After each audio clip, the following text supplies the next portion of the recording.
This episode of Techno Buffalo is brought to you by Audible. What's up, everyone? Welcome back to the episode of Ranger's Riffs. I am back in the States, and I got a story to tell you. It's a story about BlackBerry and how I used BBM quite a bit while I was traveling at the Geneva Auto Show, and I really liked it. This is Ranger's Riffs. Let's get started.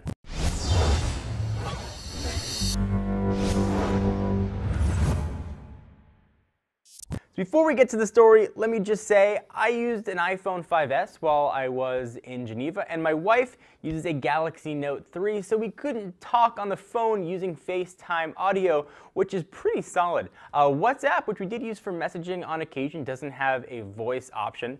We could have set up Skype, but I really wanted to give BBM for voice a shot. So I was traveling, I installed BBM on my wife's phone. She never used it before, she's not the most tech savvy.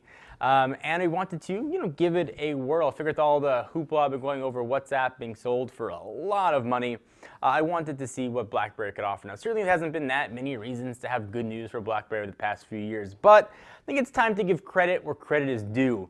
BBM is awesome, and BBM for voice is absolutely incredible. The voice quality, and this is all the way on the other side of the world, even when I had a very slow Wi-Fi connection, was awesome. You could not tell it's on the other side of the world. You couldn't hear any echo. It sounded really good. It sounds like any typical cell phone call.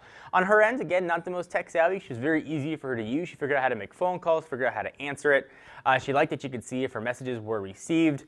Everything just worked really well. I did make international calls using Skype to call my family and to use dial actual numbers. The voice quality didn't measure up to what I was hearing on BBM voice. So if you're thinking about traveling, you might want to give BBM a shot. It actually made me want to look at BBM sort of as a whole messaging platform all over again. It worked really quickly. I was using WhatsApp. Usually that works pretty well. You get the little check mark that it got sent, but sometimes there's a delay. I had no delay at all with BBM. That's how we texted each other. It's how we made phone calls. I had no issue with it at all. I do wish on non-BlackBerry devices that there was a way to do video chat. It would have been kind of nice to see my baby and see my wife and such. But for just straight voice, it was really incredible. The only knock that I had on it is the little icon to dial was super small. I had to kind of tap it.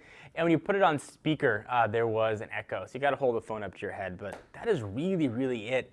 So if you're traveling abroad and you're thinking about maybe wanting to send messages or make phone calls, it's a really great way to go. And it's now pretty much platform agnostic with the exception of Windows phones. If you've got Android, iOS, or of course BlackBerry, you can use BBM voice, and it's just going to work well. So again, I haven't had the opportunity or really the reason to say many positive things about BlackBerry. They've been hemorrhaging money into their history the past few years, has been well documented, no point in rehashing. But when they do something right, I feel the need to give credit. So BBM for voice, really awesome. If you've got friends that live out of the country, if you've got relatives that live out of the country, if you want to for some reason save your minutes, really solid way to go. I did try using it when I was just on data to hear the quality. I was on a 4G connection in Geneva on Swisscom. I did a speed test.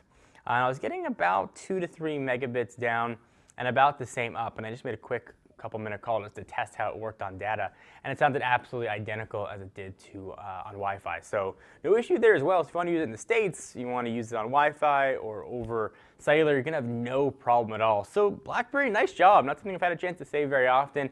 And I'm happy to be able to say it again. You guys absolutely nailed it. Let me stop talking about BBM for just 1 second to thank our friends at Audible. If you've ever driven in the car and you're stuck listening to commercials and you're like, I wish I had something else to listen to, you can catch up on all your reading while you're driving. I'm not talking about looking at your phone or looking at your instrument panel or doing something you shouldn't be doing other than driving. You can listen to a book.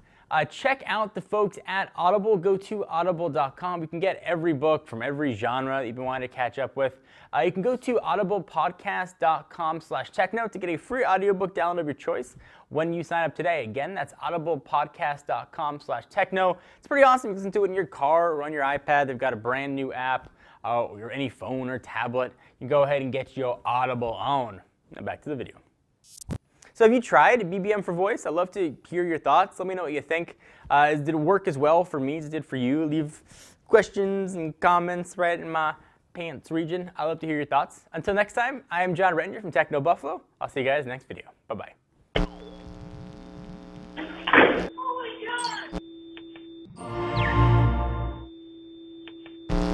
What's up, everyone? Thank you for watching that video. If you want to see more of the latest and greatest tech news, you can subscribe to our main Techno Buffalo channel by clicking the button right down below in my pants region, or click on the buttons to your right to see more videos.